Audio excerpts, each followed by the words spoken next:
What I got, you can't buy. It resides between my eyes. Walked through the fire, came out better on the other side. See, life's like a beach if you find the sand. And right now, I'm feeling like 100 grand. You are listening to Inspired Insider with your host, Dr. Jeremy Wise. Dr. Jeremy Wise here, founder of InspiredInsider.com, where I talk with inspirational entrepreneurs and leaders. Today is no different. I have Rob Cromer of Aisle3. You can check him out at Aisle3.com. Rob, before I formally introduce you, I always like to point out other episodes of the podcast people should check out. This is part of the top agency series, also really e-commerce series too. Some cool ones I've had on. I had Jason Swank, who built his agency up to 8 figures and sold it, then started a group for agency owners, the group he wished he had, when he first started. So that was an interesting story. I had Kevin Hurrigan on. He started his agency in 1995. This was really talking about the evolution of the internet business and also the agency world through a couple of decades. From the e-commerce, some interesting ones have been fan favorites. Wild Tonic Kombucha. I like kombucha, Rob. So I like the brands that I eat and consume. The founder of that came on and talked about her journey. Also, the co-founder of RX Bars talked about his journey. Awesome. This is before he sold RX Bars to Kellogg, and obviously now he's started David Bar. I've had a few interesting bar companies. Quest Nutrition founder Tom Bilyeu was on. Also, IQ Bar founder Will Nitze was on as well. So there's lots on there. Go on InspiredInsider.com if you want to check them out. The Kettle Chips one is a really interesting one. He built two like 9-figure companies. It was kind of crazy. Not easy to do. Super humble guy also. But this episode is brought to you by Rise25. At Rise25, we help businesses connect to their dream relationships and partnerships. We do that in a few ways. One, we're an easy button for a company to launch and run a podcast. We do the strategy, the accountability, and the full execution and production. Number 2, we're an easy button for companies gifting. We make gifting and staying top of mind to your clients, partners, prospects, even your staff, simple, easy, and affordable. You just give us a list of the people and we'll send gifts to them. We like not just one-off gifts, Rob. We like kind of send a campaign of gifts. So it could be like 3 gifts a year for like 4 years. And so we kind of call ourselves the magic elves that run in the background to make it stress-free for a company to build amazing relationships. And that's what I always look at. The number one thing in my life is relationships. So I always look at ways to give to my relationships. And personally, I found no better way over the past 15 years than to profile the people and the companies I admire and share with the world what they're working on the podcast, and then send them sweet treats in the mail. So you can go to rise25.com or email support@rise25.com. I am super excited to introduce Rob Cromer. He's the CEO and co-founder of Aisle3. Aisle3 is an Amazon-first agency built to help founder-led brands win on marketplaces. They start with Amazon, but you name it, Walmart, Target, etc. Aisle3 was recognized by Adweek as one of the fastest-growing agencies and ranked on the Inc. 5000 list. Several companies, you could check out our work page, include Nama. I'm big into health, so Nama, stuck out to me, Rob, as the cold press growth machine, Friction, Caraway nonstick brand, and many more. So, Rob, thanks for joining me. It's great to be here. I appreciate it, Jeremy. I'm excited to talk gifting at some point because I'm a big fan of taking things offline and bringing things back to the tangible world. So let's get into that later. Yeah, you have to be, because you're in e-commerce, right? I mean, you're sending physical gifts, but oftentimes when we're communicating with our relationships, we are not sending tangible things. We're not sending those things. It used to be a norm, right? You would get something from the people that you were working with, a thank you note or, a holiday gift. And I don't think you see it much anymore. So when you do it and you do it well, it definitely stands out from the crowd. And our team does a lot of work thinking through the year, getting to know clients beyond just the day-to-day work so that we can be a little bit more thoughtful around gifting as well. Love it. I'm going to pull up your site here and just start off and tell people about Aisle3 and what you do. Well, the big third aisle is kind of a big one for us. So we work in marketplaces. We're an Amazon first marketplace agency that helps challenger brands turn into household names. what is the third aisle? What we should probably answer that one first. The first aisle we consider retail. It's where brands have been forever. It's on shelf. It's in store. The second, which we kind of saw the rise in the last 10 years of e-com and D2C, right? Brands selling on their own websites. And the third, which is now the fastest growing aisle in marketplaces, right? Things like Amazon. So we work with what we call mission-driven brands. So brands that speak to their customers in a different way, that have something more to them than just product. And we help them tell those stories on the marketplaces. We work with them in a full service suite of capacities, from creative to performance marketing to fulfillment and ops, to help them sell their products. And if we've done our job right, they go head to head with the tentpole legacy CPG players out there. And hopefully we can help them create revenue streams that help accelerate their business and turn them into household names and real competitors out there. I know one of the ways you do that is through the SOAR process. Do you want to talk a little bit about that? Sure.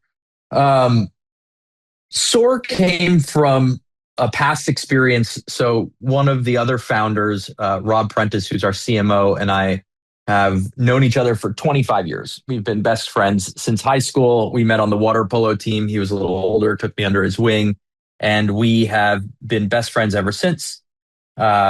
One of the things we've been able and lucky enough to do together was start multiple businesses. Our last business was a software company.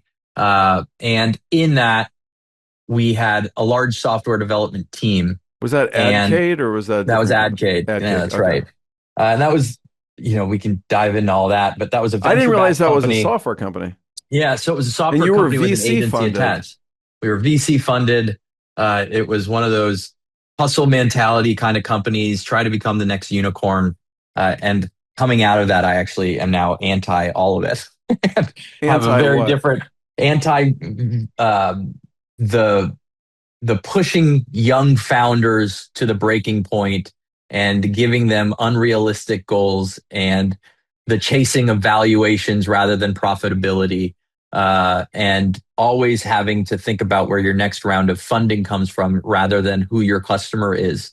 And I think while it's sexy and everybody wants to, be the next big thing, I think success isn't necessarily measured by how much you raised in your last round. It's really about what is the company you're building, what is the positive impact that company has on the people around you and the people that work for it, and is that company hitting the goals that you've set for it rather than the goals that somebody else is setting for you. But we can. It was software. Talk about that for a second, because I'm sure you took a lot of learnings from Adcade into Aisle3.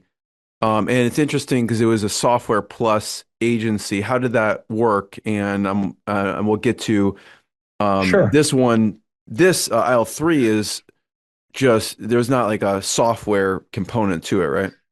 So it's the opposite. No software in Aisle3. We are human capital, human touch, almost anti-software, especially in a space like Amazon. And we can dive deeper into that later about why. But because I would think like when I talk to a lot of agency owners, that would be like their dream to have like this. Again, grass is always greener. We just want software multiples and have a software that's sticky along with the agency. So it's interesting you had that life and then you moved just to agency. So talk about the software plus agency world and how that worked. Yeah, so Adcade had a software that enabled developers to build ads in a technology called HTML5 that would deploy an ad across all different devices on the web. So your phone, your computer, whatever you might be on your tablet, whereas they used to be built in Flash. And our team had a team of people that would build those ads, and that was the agency, on behalf of publishers like the New York Times, Condé Nast, Hearst. And we were an agency that worked with advertisers and publishers together And we also had a self-service platform that people could use to build their own ads. One of the things, going back to SOAR, that we took away from that business was the way software developers worked. They had a methodology called agile software development. And really what it comes down to is inputs, outputs, objectives, activities, and postmortems. And that thought process would enable them to consistently iterate and continue to build things in a more robust way than I'd ever seen before. I'm not a software developer. So as CEO of that company, it was interesting to I was lucky enough that one of my good friends, Buzz Wiggins, who now has a company called Airflow, was the CTO of that company. And he and the software team taught me a lot around Agile. And we took that, and Rob Prentice, who's our CMO of this company, and he was the COO of Adcade.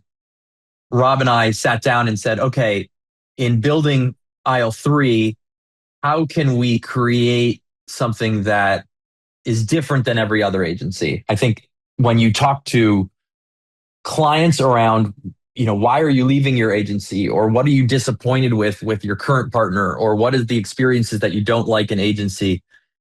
A lot of times the feedback is there's a flurry of upfront activity, and then the agency tends to set it and forget it, put it into kind of cruise control, and coast off of the margin or the profitability that they're getting, and assume that the client will eventually churn.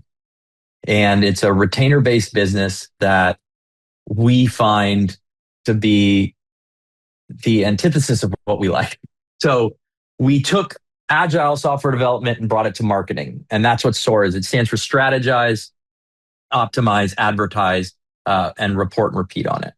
And what that means is we as a team are always thinking about those inputs, outputs, objectives, and activities, and then doing postmortems on that. And it allows the work that we do to be always on. And I think in a marketplace, always on is an unusual kind of default for agencies. And it works with a certain subset of clients, and that specifically being challenger brands. They're not the big guys out there. We don't work with somebody fresh out of college who is a marketer that's being told the strategy from 9 levels of telephone. We're working directly with the founders, the CEOs, like this is their lifeblood, and they are all in. And it's important that our team is all in with them. And we find that SOAR is an operating system that sits above everything that we do, creates a more compatible system with the founders that we work with. And it permeates into our team in kind of the core values that our team employs. Like we are intentional in every way. And intentionality, I think, comes from the ability to look at what you're doing, to be critical of what you're doing, to actually be thoughtful. Relationships over transactions is a big one for us, in that we're not looking for just the next logo. We don't want to churn out brands after bringing them on. We want to work with them for years. And this helps us do that. And then kind of taking all the things that we've found as founders and working with founders, we want our team to have that founders mindset, to be able to actually be actionable on the things that they're doing and accountable. And SOAR helps them do that as well. Yeah, I can understand if you're watching the video piece, if you're listening, I've been showing a little bit about the SOAR, strategize, and then the optimize portion, advertise, and then the report. How have you found, as far as your frequency of meeting with the clients, right? How often are you going through, because I'm sure this is a rinse and repeat, but I'm not sure, like, what's the cycle of this look like? And maybe it's different for each brand, where you have to kind of strategize and then it's different for each brand. I think the constant from, call it strategy at 10,000 feet and picking it apart, is an H1, H2. So the first 6 months and the last 6 months of each year, right? 2 separate periods, where typically the first part of the year, especially in marketplaces like Amazon, is a lot around tinkering and working through kind of the optimizations of the listings and the launching of new products. Because when you look at kind of the way the year is set up from marketplaces, you've got let's just stick with Amazon. In Q1, you have Prime Spring or whatever they call it this at this point, and there's one high velocity event. So HVEs are what Amazon calls their high velocity events. And when you get into H2 or the second half of the year, you've got Prime Day, which is, advertised all over and everybody knows what Prime Day is at this point. Then you run into the next holiday, which is Prime Fall. Then you run into the next one, which is Black Friday, followed by Cyber Monday and the holidays. So we take a lot of learnings from the first half of the year and put those into action and strategy around what the holidays and the promotions around the high velocity events are going to be. And in terms of kind of the day-to-day work, we meet with clients on a consistent schedule of biweekly calls. So we talk to brands for about an hour every 2 weeks about the upcomings, the call outs, the numbers, all the things that matter.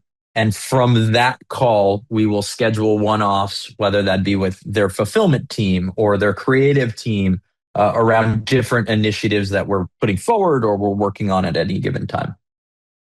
So we meet with our clients a lot. Yeah, we'll go through some examples. I'm looking here, Caraway. I mean, I'm not sure, is it Nama?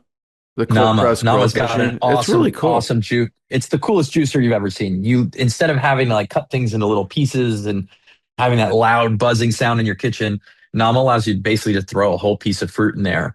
And then it grinds it up and turns it into this beautiful juice. They've also got the ability, cool milkers. So you can just literally put nuts into a machine and it turns it into nut milk. It's very cool. And Dan is the CEO of that company, and I think like he's the one of the spigot version. I wish I would have known about this before I got my other juicer, because this one looks cooler and also I think I could cleaner. probably talk to Dan and see if we can get you a friends and family discount there, because it's once you start using a Nama juicer, it's hard to go back to anything else. I love the spigot piece as well on there. Yeah, it's really cool. So we'll get into some examples, but I'm curious, before we hit record, we were talking about, at this point in time, Black Friday, Cyber Monday's coming up, but it's always coming up and people are always prepping for it. They're probably prepping for it 6 months in advance or more. So what are some of the mistakes you see with people getting ready for, Q4 in e-commerce, like you were saying, the Super Bowl? What are some of the mistakes you see these brands making? I think the biggest mistake we see brands make is they think that they can plan for Black Friday, Cyber Monday right before Black Friday, Cyber Monday. And in reality, the planning starts months in advance, just thinking through the fulfillment aspect of it, right? We need to think through production cycles, make sure that we have demand forecasts and kind of an understanding of what we think we're going to sell through.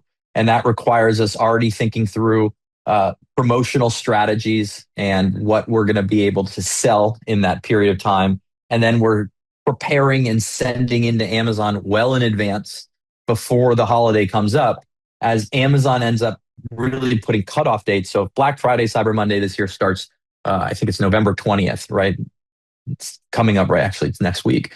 Black Friday, Cyber Monday starts November 20th. The cutoff can be a month or two in advance for them to guarantee your inventory availability.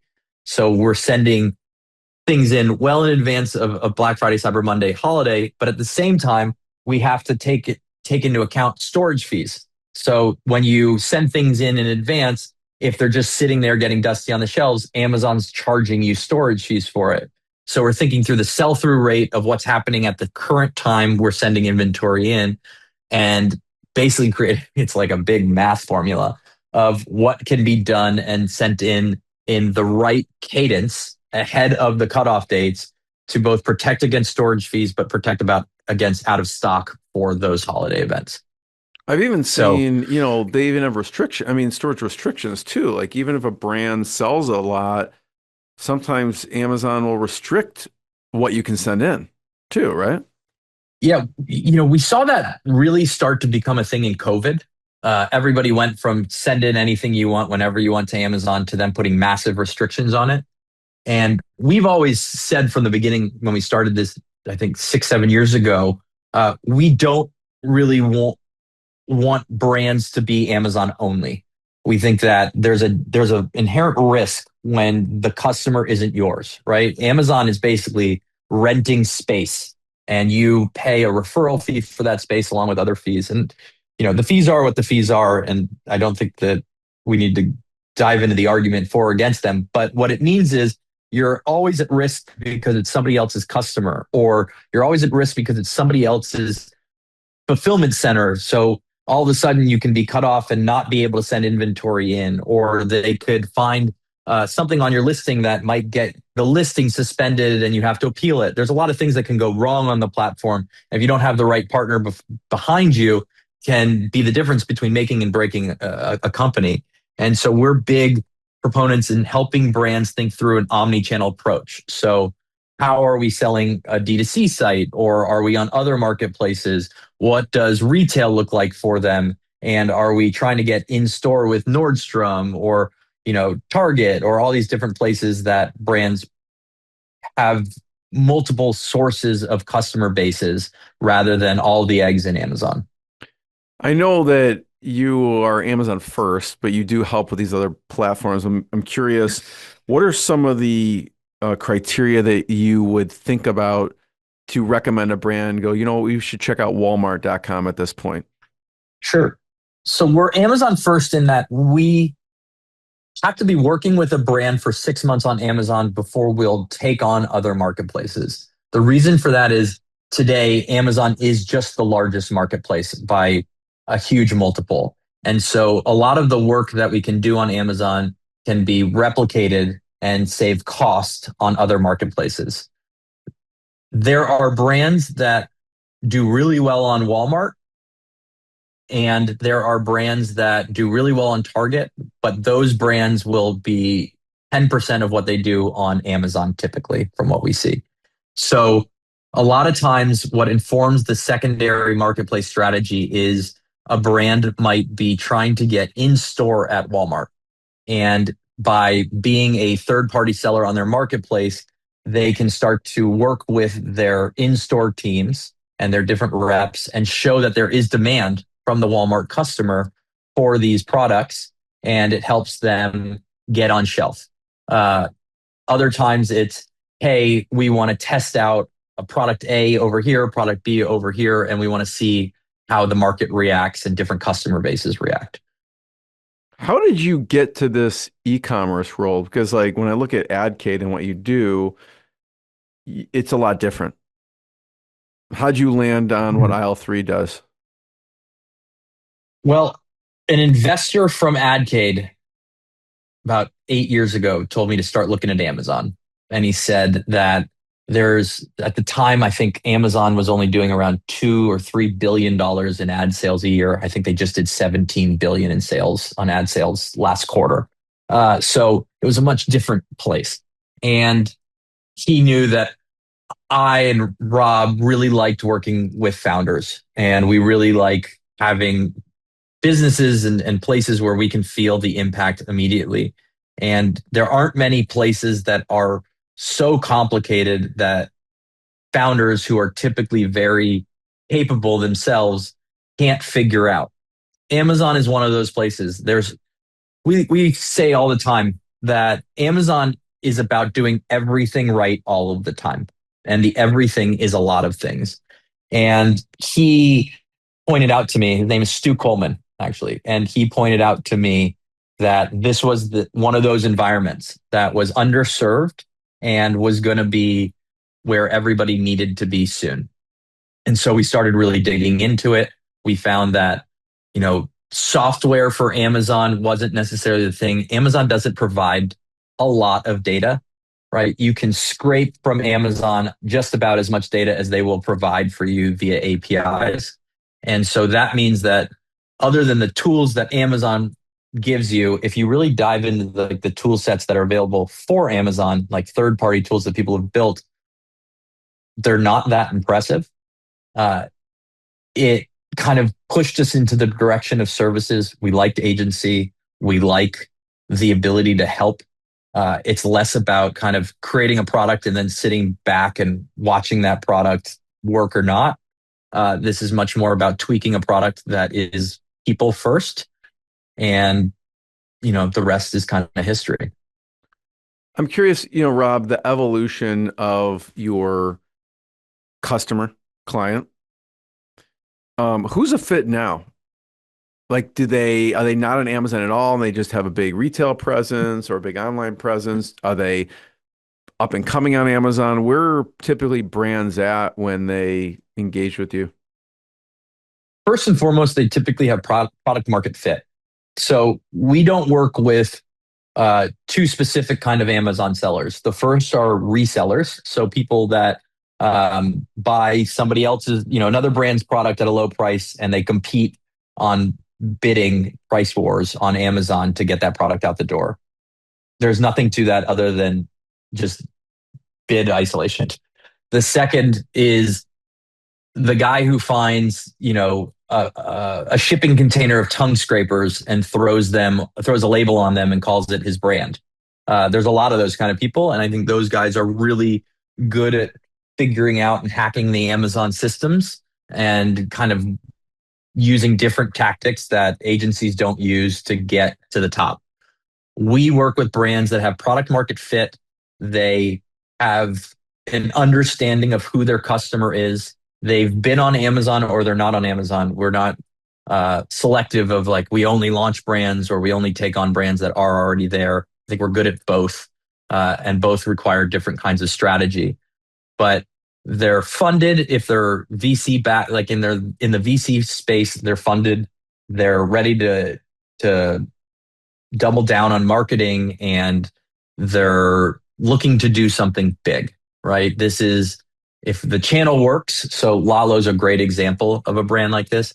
Lalo, before they started working with us, were a really big name in the baby space. Like they're an amazing brand that does really, really cool things. I have two children myself, and they eat, breathe, sleep Lalo. But they were a big D2C site, right? Lots of people came to D2C, their website, to their lalo.com to buy products, and they still do.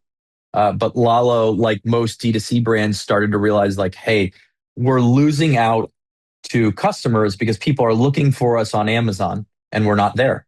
And other Chinese sellers basically have created lookalike products, and they're cannibalizing sales from us that we've already worked through on the top of the funnel.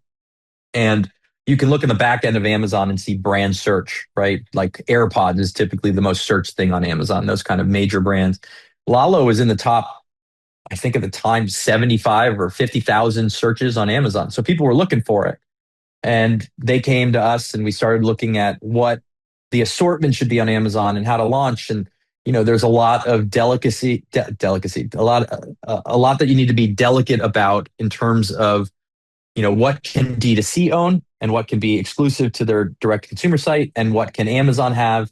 And that was 3 years ago. And today they're in Target, in store in Target. They're on Amazon. They're in Nordstrom. They're all over the place.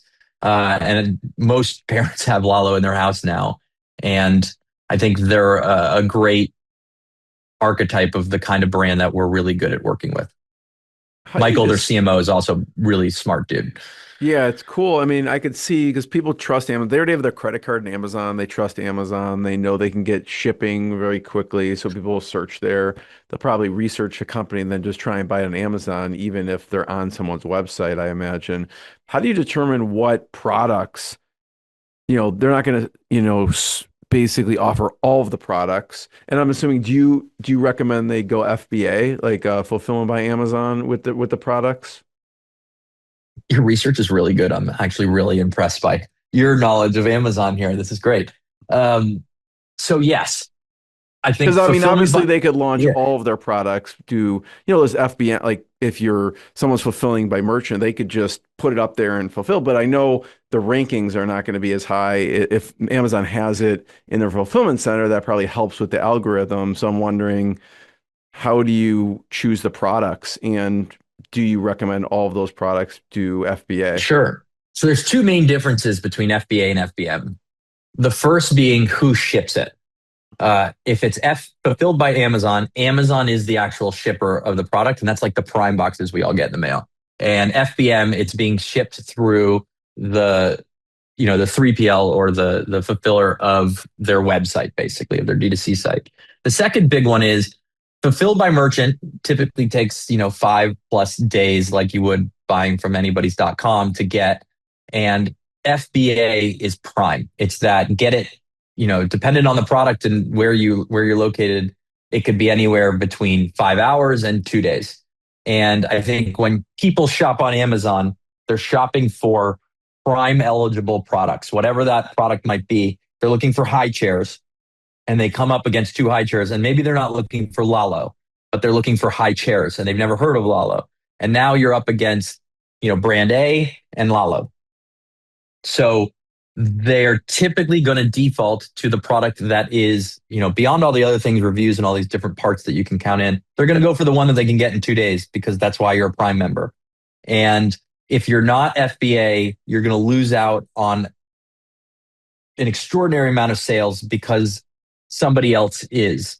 And that's part of the fee structure of Amazon. It's how they make money. But when it comes to figuring out assortment, like the high chair is expensive to fulfill. It's a heavy, large product, right? And their sippy cups are cheap to ship fulfill. those things. Yeah, exactly. You wouldn't want to ship those things. So you take in the storage fees into account as well, right? You have to send it to the fulfillment centers. It sits in the fulfillment centers. That costs money before it gets shipped out as well.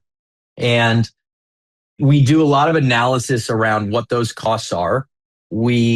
Another big one on Amazon when you launch a new product is the only way to get verified true reviews via Amazon's program is something called Amazon Vine. And that is a back-end group of people that Amazon invites to review products. So you can enroll a product in Vine, and 30-ish people will take your product. They can click and get your product for free, and they'll leave a verified review. And they are very serious reviewers. They don't mess around. They will give you 1 star. They don't care if it's free. And it's a good program, but you cannot be part of the Vine program unless you are FBA. So there are products that we sell that for brands that are FBM only, and they were FBA just to be part of the Vine program. So it's, there's 1,000 factors that go into all of these different decisions. And that is the everything right all the time. That's part of the everything, right? It's so many details across so many different functions, creative, catalog, performance marketing, fulfillment, ops, strategy. All of those things have their own waterfall of features and problems that come with them that you have to be able to service. And I think the way we've been lucky enough to do it is, we've made a full-time W-2 only agency. So everybody here at Aisle3 is based in the US. They're full-time. They have health insurance benefits. They're part of the team. We don't outsource it. We don't bring in contractors. And it makes a big difference in our ability to understand the nuances of the partners we work with and those brands and create a better system for them. Rob, I want to get into product market fit, and specifically, I don't know if anything really emphasizes that more than Salt does. So I want to talk about Salt. But before we get to it, you mentioned this. When you started Aisle3, did you bootstrap this? Like, how did you start it? Because obviously growing a company, growing staff, W-2, health insurance, these are not inexpensive things. Obviously, it adds to culture. Did you decide early on we're going to grow by just natural growth, or did you raise money? What did you do with Aisle3? So kind of back to the point of building profitable companies. We decided from day one that Aisle3 needed to be profitable. And that would require thinking through hiring, thinking through all these different data points of how to build a company different than that of a VC-backed company. So by making the decision to be profitable, we decided to not go that VC route and take venture money. That also gave us the ability and optionality to build a business the way we want. If we were venture backed at this point in our company, or PE backed, if you look at agencies that have given away 51 or more % of their company, which is a lot of them, they are outsourced. There is no PE backed company that is going to have a full W-2 team. And there's a lot of sacrifices you have to make that dilutes product when you don't have the ability to be beholden and to care for the team that you're building, right? Like the team of Aisle3 is everything on Aisle3.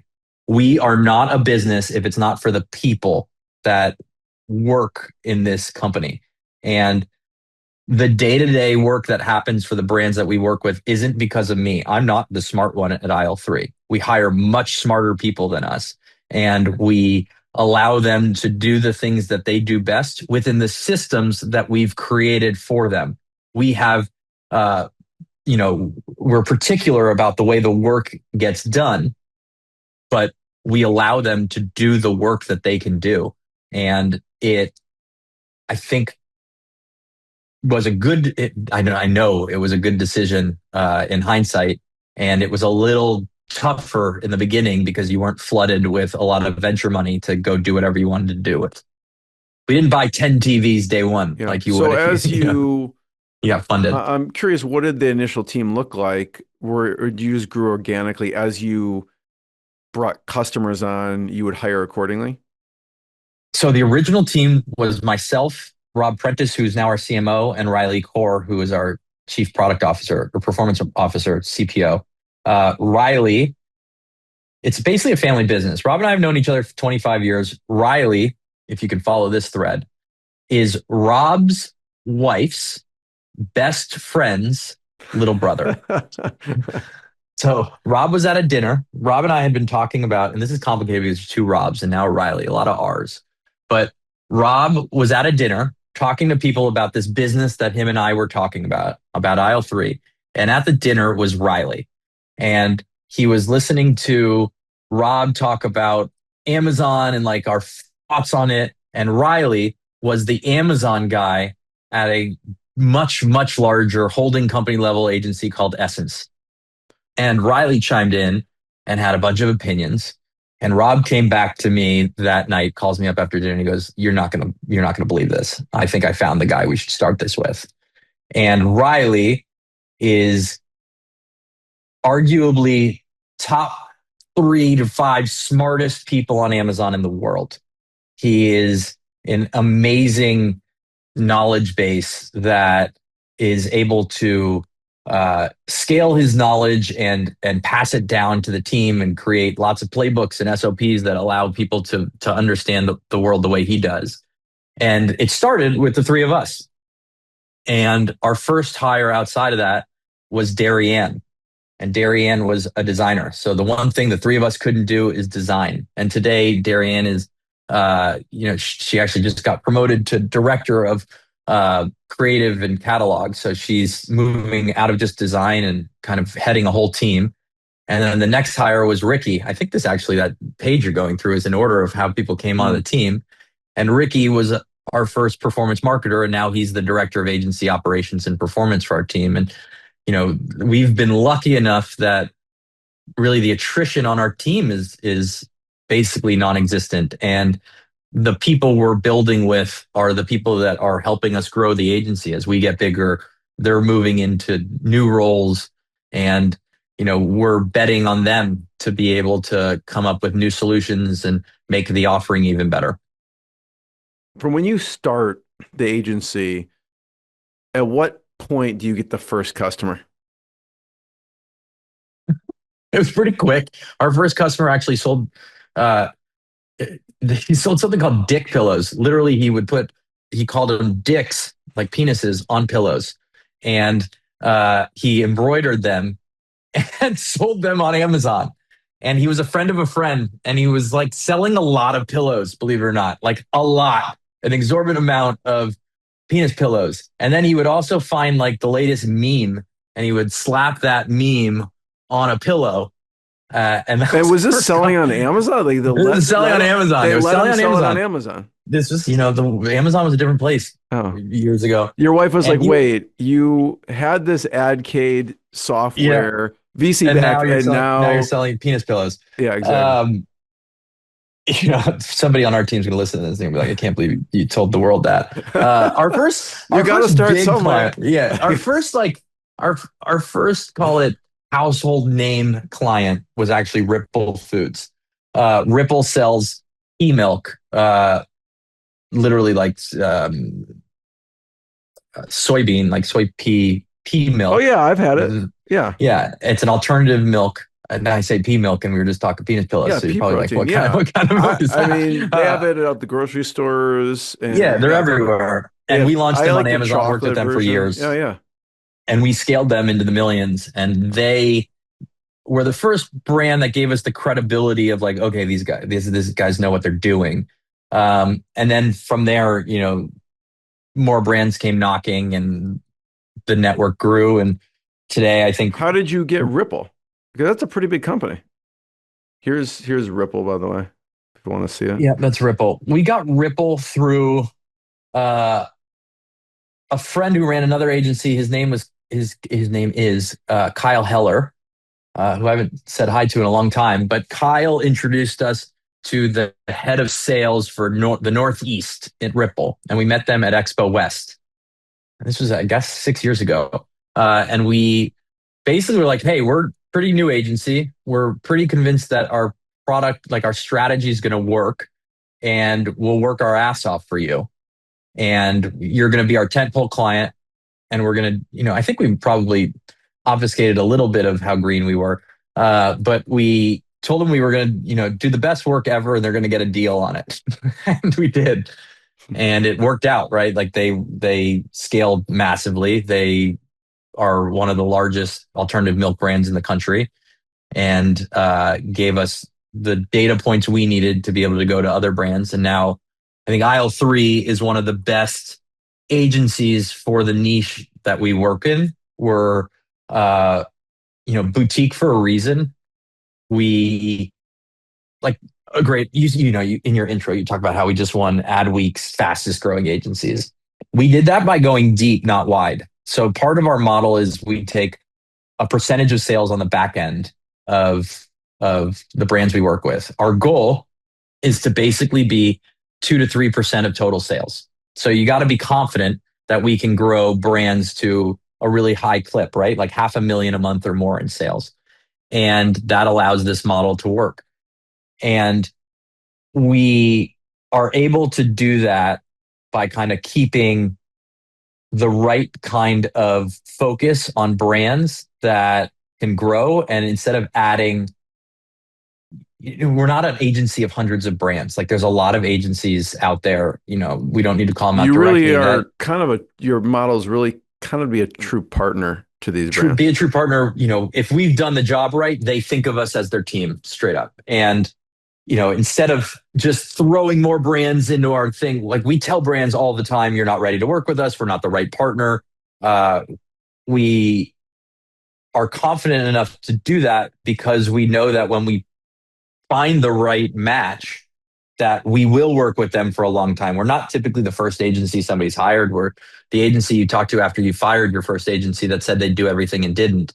And that gives us the ability to scale a system and create longer relationships and make brands bigger versus make the agency bigger through more brands. Rob, first of all, I have one last question. Thanks for sharing the journey. People to check out Aisle3.com to learn more. I'm just curious, some of your favorite resources. Those resources could be mentors you learn from, distant mentors you learn from, meaning books, podcasts. What are some of your favorite resources out there for you in your business journey? So one, we have internally in our company, we use an offshoot of EOS, the Entrepreneur Operating System. We use Steve Prada's, it's called Summit. So I think he's a big mentor and resource in how to continue to build a company that is goal oriented, accountable, and kind of has a North Star to follow. I think LinkedIn is actually a really interesting place to find voices. It's kind of like I've never really been into LinkedIn, and in the past several months I've gotten more into it, and I think that there's a lot of interesting things being said there. Um, I like Reboot a lot as well. I don't know if you know Jerry Colonna. I think the way they think about the founders' mindset's really interesting. They're much less against the hustle mentality, but at the same time, like I respect Gary Vee's like view on it. I think he's probably the smartest marketer in the world right now. He is obviously opinionated, but he seems to have a really good finger on the pulse, and I trust where he kind of sees the future of marketing going. And then I like to read books. I don't read nonfiction, or I don't read fiction. I only read nonfiction, and I just have bookshelves full of like. What are your favorites? I'm gonna get up because I can look at. Yeah, go on. You know, As you're doing sorry. that, I think Like Atomic Habits is awesome. Meditations, Marcus Aurelius is really, really good. Tiago Forte, Building a Second Brain. Actually, I'm going to bring this one over because this one's really cool for a lot of people. I think founders in general have a tough time. I don't know if you have a hard stop, but I also have a question for you before we leave. But Tiago Forte has this process called a second brain. And really, it's projects, areas, resources, and archives. It's a way to take all of the information we bring in today's world, which is extensive, online, offline, everywhere, and organize it into a way that you can basically catalog your life into what's like a Dewey Decimal System.